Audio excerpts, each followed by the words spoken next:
दोस्तों स्वागत है आपका जीटी इंजीनियरिंग एकेडमी इस यूट्यूब चैनल पर। एंड आज हम engineering mechanics in same 2024 paper का सोल्यूशन प्रोवाइड करने वाले हैं।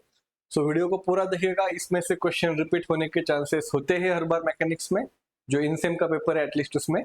तो इसको आप अच्छे से देख लेना, अच्छे से प्रिपरेशन करना, तो आपको एग्जाम में वो बेनिफिट होगा। और अपने दोस्तों के साथ शेयर करना जिनका बैकलॉग है, क्योंकि इन सेम क्लियर होना बहुत जरूरी है, ताकि आपको एंड सम में आप आसानी से पास कर जाओ एग्जाम। और जिन भी स्टूडेंट को एंड सेम के क्लास लाइव लेक्चर्स के क्लासेस चाहिए या फिर कोर्सेज चाहिए, तो आप संपर्क कर सकते हो। डिस्क्रिप्शन बॉक्स में मैंने कॉन्टैक्ट नंबर और एप्लीकेशन का लिंक दिया है। तो जैसे ही इन सेम खत्म हो जाएगी तो एंड सेम के भी आपके क्लासेस स्टार्ट होने वाले हैं। All the subjects, second year first year के सारे सब्जेक्ट जितने भी है, FM SM M3, then first year के है BEE M2 मैकेनिक्स, तो ये सारे सब्जेक्ट के क्लासेस 16 मार्च से स्टार्ट हो रहे हैं। तो अभी हम वीडियो को स्टार्ट करते हैं। इन सेम सितंबर 2024 मैकेनिक्स का क्वेश्चन 1 है। तो लास्ट इन सेम के पेपर में कुछ थ्योरी क्वेश्चन भी पूछा गया था, तो वो थ्योरी क्वेश्चन भी आपको करके जाना है। तो यहाँ पे बोला है state and explain resolution and composition of forces with suitable sketches. अब यहाँ पे मैंने यहाँ पे तो कुछ लिखा नहीं है, तो आपको फोर्स रिजोल्यूशन के बारे में along x axis along axis आपको यहाँ पे डिनोट करना है। तो अभी मैं न्यूमेरिकल सॉल्व करते हैं अपन। So find the magnitude of the resultant and its direction of the following forces acting at point O। So O point पे 3-4 फोर्सेस दिए हैं यहाँ पे, तो उसको आपको क्या करना है, रिजोल्व करके मैग्नीट्यूड फाइंड करना है। मैग्नीट्यूड मतलब R की वैल्यू फाइंड करना है और डायरेक्शन मतलब थीटा की वैल्यू फाइंड करना है। तो इसमें क्या होगा, तो सबसे पहले तो हमें क्या करना होगा, इसको रिजोल्व करना होगा।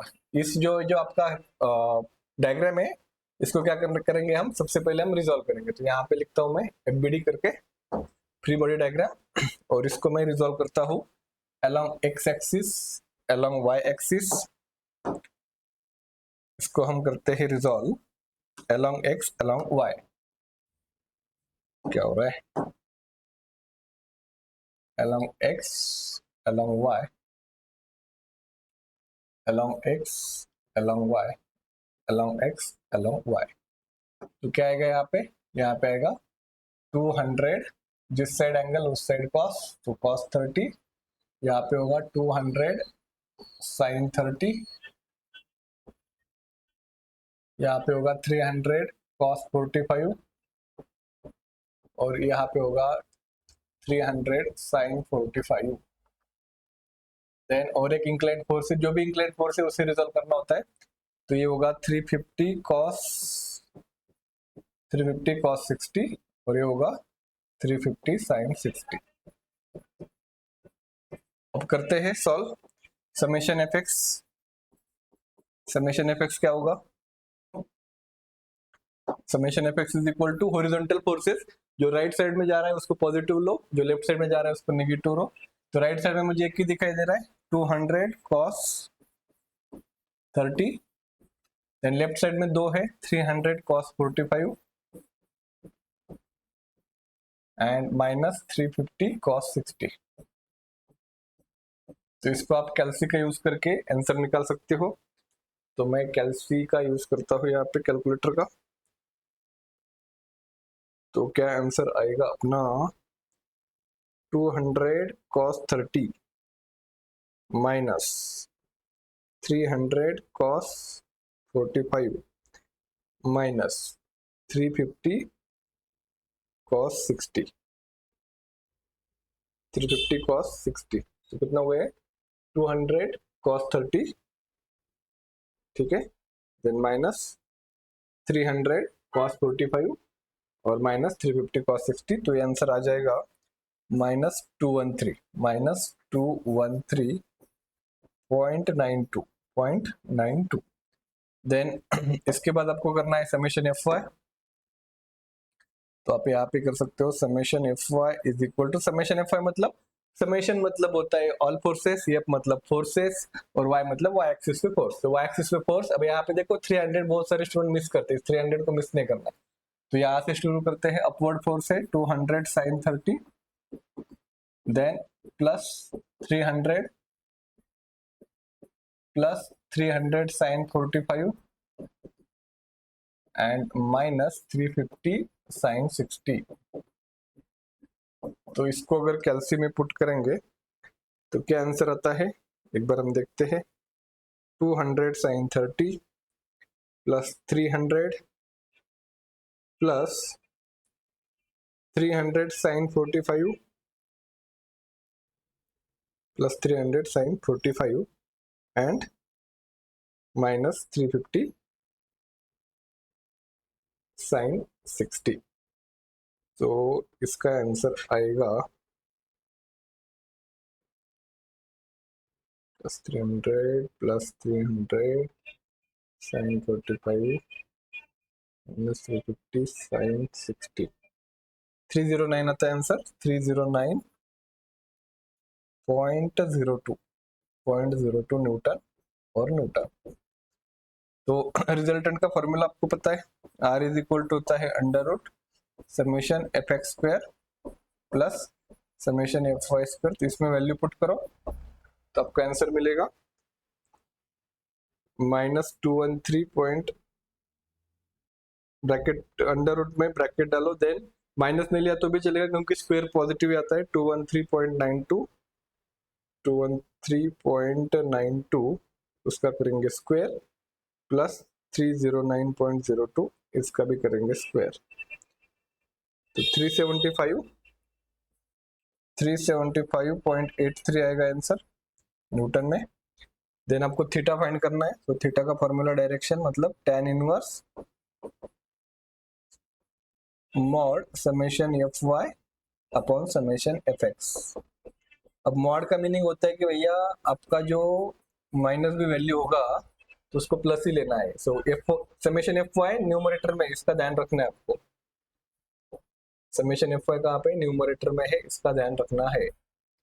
देन 213.92 तो कितना आएगा एंगल, तो tan इनवर्स करना है, tan inverse bracket 309.02 divide by 213.92 तो 55 एंगल आता है, 55.30 डिग्री। तो ये हो गया आपका डायरेक्शन और आर की वैल्यू हो गई आपकी मैग्नीट्यूड। ओके, सो अभी क्वेश्चन नंबर सेकंड देखते हैं। अब इसमें भी सेम ही प्रोसीजर करना है आपको। समेशन पहले apex magnitude and result direction निकालना है, अबाउट पॉइंट है। तो समेशन एपेक्स करो, तो समेशन एपेक्स करेंगे आप तो राइट हैंड साइड में 100 किलो न्यूटन का फोर्स जा रहा है, प्लस आएगा, लेफ्ट हैंड साइड में 100 जा रहा है। अब ये बैलेंस फिगर है तो इसके सारे आंसर 0 आने वाले हैं। देन समेशन एफ वाई करेंगे आप तो अपवर्ड 100 है, डाउनवर्ड 100 है। इतना सिंपल क्वेश्चन, इससे सिंपल कुछ नहीं हो सकता। Summation F X square plus summation F Y square is equal to 0 और थीटा भी आएगा 0। बस इतना ही था इसमें, और कुछ नहीं है, ठीक है। तो इस टाइप के क्वेश्चन एक्सपेक्टेड है इस बार भी। तो भी नेक्स्ट क्वेश्चन देखते हैं, क्वेश्चन 2A। अच्छा, ये बढ़िया क्वेश्चन है। The resultant of two forces P and Q is 1400 vertical. अब ये इंपॉर्टेंट लाइन है, देखो यहाँ पे वर्टिकल बोला है, वर्टिकल बोला है, इसका मीनिंग ये होता है भैया कि आपका summation F Y is equal to R है। अगर हॉरिजॉन्टल बोला होता तो summation F X is equal to R होता, और यहाँ पे आएगा summation F X is equal to 0। आपका रिजल्टेंट कैसा है, वर्टिकल है तो summation F Y is equal to are.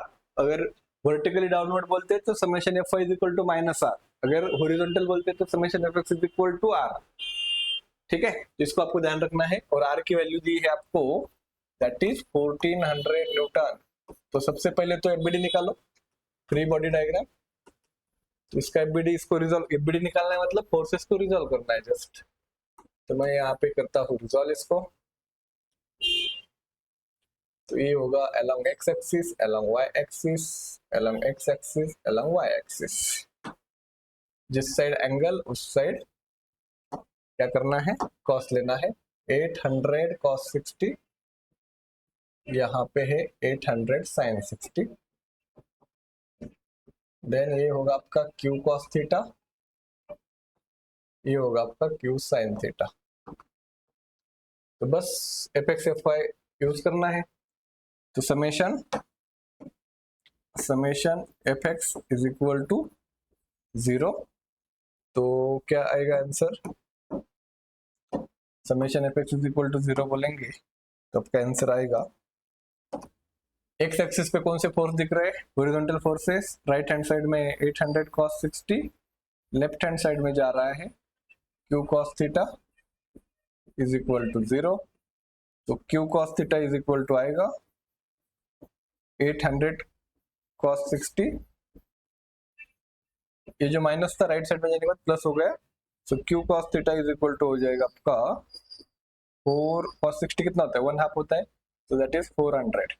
इसको दो equation number 1, then summation F Y करो, समेशन एफ वाई, तो समेशन एफ वाई अगर आप करते हो इज इक्वल टू आर है, यहाँ पे ध्यान रखना है, सो एफ वाई में होगा Q sine theta plus 800 sine 60 और आर की वैल्यू है आपके पास 1400। तो जल्दी में बहुत बार आर के यहाँ पे 0 लिखते स्टूडेंट, तो यहाँ पे आर है, ध्यान रखना है, और आर की वैल्यू रिजल्टेंट की वैल्यू 1400 है, तो क्यू साइन थीटा आएगा आपका 1400 माइनस 800 साइन 60, तो इसको कैलकुलेटर में डालो, क्या आंसर आता है देखते, sine theta is equal to क्या है 1400 माइनस 800 साइन 60 माइनस 800 साइन 60, 707.17 707.179, ये है आपका इक्वेशन नंबर 2। तो अभी आपको करना है equation 2 divide by equation 1, equation 2 divide by equation 1, equation 2 है आपका Q sine theta is equal to 707.19179 divide by Q cos theta divide by 400, तो यहां से क्यू क्यू कैंसिल हो जाएगा, साइन बाय कॉस होता है tan थीटा, तो इसको आप सॉल्व भी कर सकते हो या फिर वैसे रखा तो भी चलेगा, यहाँ पे आंसर आएगा 1.7679, सो थीटा हो जाएगा आपका tan इनवर्स 1.767, तो tan इनवर्स ऑफ 1.767, तो 61 के आसपास में एंगल आना चाहिए, तो 60.4 में थोड़ा बहुत वेरी हो सकता है, तो उतना चलता है। देन इसको पुट करो इक्वेशन नंबर 1 में, पुट इन इक्वेशन 1, इक्वेशन 1 है मेरा Q cos theta is equal to 400, तो Q is equal to 400 divide by cos 60.49, तो उसका आंसर आएगा 400 डिवाइड बाय कॉस 60.49, तो 812 के करीब आपका आंसर आना चाहिए, 812.4 न्यूटन, तो ये हो गया आपका फाइनल आंसर।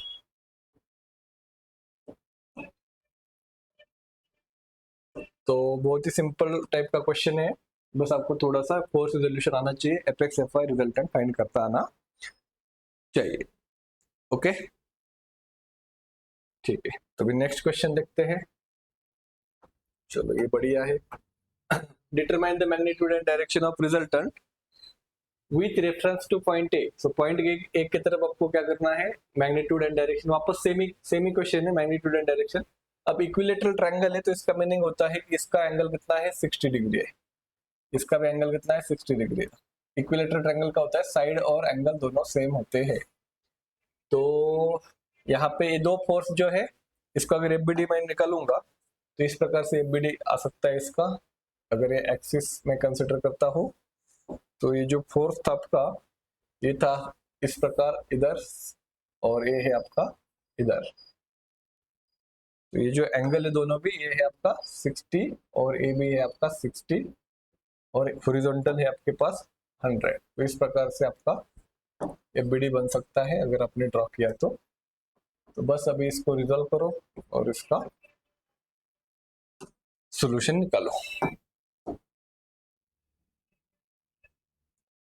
तो इस प्रकार से ए होगा resolve along x along y along x along y, तो ये होगा 100 sine 100 cos 100 cos 100 sine. Okay ठीक है, तो इसका सारा आंसर 0 आएगा शायद से, देखते हैं क्या आता है। तो summation F X is equal to अगर आप निकालेंगे तो क्या आएगा, summation F X right hand side में 100 है, लेफ्ट हैंड साइड में 100 cos 60 माइनस 100 cos 60, तो इसका आंसर तो आ गया 0।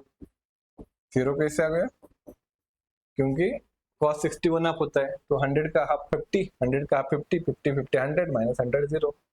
देन समेशन एफ वाई करो, तो F Y upward is equal to downward में 0 हो जाएगा। So 100 sine 60 upward minus 100 sine 60 downward, तो ये भी आंसर 0 हो गया। अगर ये 0 हो गया तो सब कुछ 0 हो गया, आर भी 0 हो गया फिर।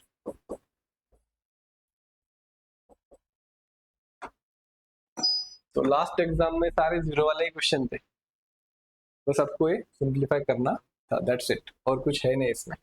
ओके ठीक है, तो नेक्स्ट क्वेश्चन था, चलो ये बढ़िया क्वेश्चन था। इसमें angle of repose, angle of friction, coefficient of friction, ये थ्योरेटिकल क्वेश्चन था, तो आप बुक्स में या फिर कहीं पे भी देखोगे तो आपको मिल जाएगा, ऑनलाइन सर्च करोगे तो भी मिल जाएगा। तो यहाँ पे दूसरा क्वेश्चन था, locate the centre of the shaded area as shown in figure with respect to origin O. तो यहाँ पे ओरिजिन ओ है, इस प्रकार से आपको फिगर दिया है, ये शेडेड एरिया है 1 और 2। अब पूरा शेडेड है तो दोनों का फर्स्ट पार्ट और सेकंड पार्ट का एडिशन करना है हमें, ठीक है। अगर इसमें कुछ नॉन शेडेड एरिया होता है तो उसको हम माइनस करते हैं। तो पहला मैंने पार्ट कंसिडर किया है स्क्वायर को, 100 बाय 100 का स्क्वायर है। दूसरा है ट्रायंगल, राइट एंगल ट्रायंगल, उसका हाइट 100 है, बेस भी 100 है। तो A1 आएगा B into D, 100 into 100 10,000। X1 आएगा हॉरिजॉन्टल डिस्टेंस डिवाइड बाय 2, क्योंकि ओरिजिन से स्टार्ट है इसलिए 100 बाय 2 50 आ गया। Vertical distance divide by 2, 100 by 2 50 आ गया। Then E2 1 by 2 base into height, वो आ गया 5000। देन X2, अब यहाँ पे ध्यान रखना आपको, X2 आपका ओरिजिन यहाँ से, तो यहाँ से लेकर ट्रायंगल तक डिस्टेंस ऑलरेडी 100 है, तो उसको 100 एज इट इज लिया। एंड देन आपका सेंट्रोइड का formula base divide by 3, so b by 3, तो ये टोटल हो गया 133। देन y2 ये 0 से ही काउंट हो रहा है, इसलिए इसमें कुछ डिस्टेंस नहीं लेंगे, डायरेक्टली h बाय 3 करेंगे, तो हो गया 133। देन आपका x बार का फॉर्मूला, y बार का फॉर्मूला, तो यहाँ पे अगर वैल्यू पुट करते हैं तो क्या आंसर आता है, एक बार वैल्यू पुट करके देखता हूँ मैं। आंसर क्या आता है मेरा, A1 है आपका 10,000, ठीक है, इंटू x1 है आपके पास 50, प्लस A2 है आपके पास 5000 इंटू 50, नहीं x2 कितना है 133.33, ठीक है, और डिवाइड बाय दोनों एरिया, मतलब 10,000 प्लस 5,000 15,000, तो ये होता है 77.77। और एक बार y बार में क्रॉस चेक करता हूँ बस मैं, 10,000 इंटू 50 प्लस 5,000 इंटू y2 है आपका 133, अच्छा सेम ही रहेगा, नहीं सेम नहीं रहेगा। अच्छा x2 y2, अच्छा y2 यहाँ पे 133 नहीं आएगा, यहाँ पे 33 आएगा, यहाँ पे क्या आएगा 33.33, ये चेंज करना है आपको 33.33, तो डिवाइड बाय 15,000 करेंगे, हाँ 44.44। तो बस सिंपल सा क्वेश्चन था, सेंट्रोइड में सिंपल ही क्वेश्चन पूछे जाते हैं, ठीक है। अभी और क्वेश्चन देखते हैं कौन सा है।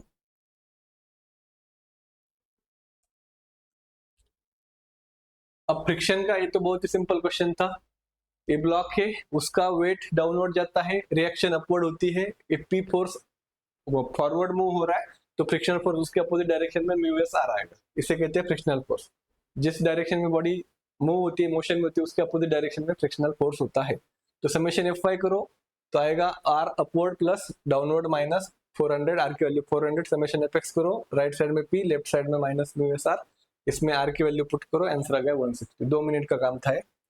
एंड और इसके बाद ये आपका थ्योरेटिकल क्वेश्चन, सेंट्रोइड किसे कहते हैं, सेंटर ऑफ ग्रेविटी किसे कहते हैं, तो आप एक बार ये भी पढ़ लोगे तो आपका हो जाएगा। एंड आखिरी में कौन सा क्वेश्चन है, अब छठी सेक्शन वाला, अभी थोड़ा सा बड़ा क्वेश्चन है, अब इसमें भी सेंट्रोइड का ही कंसेप्ट यूज किया जाता है मैक्सिमम। मोमेंट ऑफ इनर्शिया पूछा है, टी सेक्शन है, तो फर्स्ट पार्ट मैंने इसको कंसिडर किया है जिसका बेस 40 है और हाइट 250 है। देन सेकंड पार्ट जिसका बेस 250 और हाइट 40 है। तो A1 आ गया 40 इंटू 250, A2 आ गया 250 इंटू 40, मतलब दोनों 10,000 है। Y1 क्या आएगा, Y1 मतलब Y डिस्टेंस फर्स्ट पार्ट का 250 डिवाइड बाई 2, Y2 आएगा ये 250, क्योंकि जीरो से काउंट करना होता है, 250 प्लस 40 का हाफ 40 बाई 2, तो वो आएगा 270। Y1 निकाला A1 Y1 plus A2 Y2 अपन A1 प्लस A2, उसका आंसर आता है 197.5। देन H1 फाइंड करना है y बार माइनस y1, H2 फाइंड करना है y बार माइनस y2, तो एक प्लस 72.5 आ गया, माइनस 72.5 आ गया। Then moment of inertia about centroidal X axis. अब यहाँ पे दोनों बोला है, x भी बोला है y भी बोला है, तो आपको दोनों निकालने होंगे। तो Ixx1 plus Ixx2 first part का moment of inertia plus second part का मोमेंट ऑफ इनर्शिया, उसका फॉर्मूला होता है BD3/12 plus A1 H1 square. Same similar second के लिए भी, तो B कितना है, बेस कितना है 40 है, D कितना है, डेप्थ 250 है, 40 इंटू 250/12, A1 है 10,000, H1 है 72.5। सिमिलरली यहाँ पे भी वैल्यू पुट करो, देन इसका आंसर आएगा आपका 158.541 इंटू 10⁶। सेपरेट आंसर निकालना है आपको ताकि आपकी मिस्टेक ना हो। और विथ रिस्पेक्ट टू y जब करोगे आप सेंट्रोइडल मोमेंट ऑफ इनर्शिया, तब आपको A1 और H1 नहीं लेना है, क्योंकि वो सिमेट्रिक अबाउट एक्स एक्सिस है, तो सिमेट्रिक अबाउट एक्स एक्सिस होने के कारण उसका H1 H2 0 होता है। तो यहाँ पे आएगा बस dB3/12 और dB3/12। ध्यान रखना है यहाँ पे BD3/12 है Ixx के लिए और Iy के लिए dB3/12 है, बस वैल्यू पुट करो आपका आंसर मिल जाएगा। देन आखिरी क्वेश्चन था सबसे सिंपल, बेल्ट फ्रिक्शन, मेरा फेवरेट।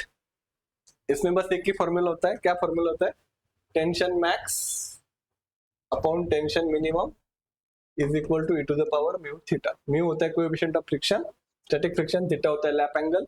तो ये जो क्वेश्चन दिया था इसमें लैप एंगल दिया था आपको 180 मतलब डिग्री में है, तो रेडियन में चाहिए आपको, दैट इज पाई। 180 मतलब पाई होता है, 0.4। तो आपको रेंज पूछा है, रेंज पूछा है मतलब मैक्सिमम वैल्यू और मिनिमम वैल्यू दोनों पूछा है। तो पी मैक्स कैसे है, पी जब मैक्सिमम होगा तो पी मैक्स की वैल्यू 500 से ज्यादा है, तो पी मैक्स न्यूमरेटर में होगा e to the power mu theta, just multiplication करो, आंसर आएगा 1756.79। देन आपका p जब मिनिमम होगा 500 से मिनिमम, तब 500 वैल्यू न्यूमरेटर में, p मिनिमम डिनोमिनेटर में, और सिंप्लीफाई करो आपका आंसर मिलेगा 142.45। तो बहुत ही सिंपल क्वेश्चन पेपर था। आप पिछले 3-4 क्वेश्चन करके जाओगे तो आपको भी इजीली 20-25 मार्क्स मिल सकते हैं। बस प्रैक्टिस अच्छे से करना और फोर्स रिजोल्यूशन और सेंट्रोइडल के क्वेश्चंस अच्छे से सॉल्व करना। सो मिलते हैं नेक्स्ट वीडियो में। Thank you.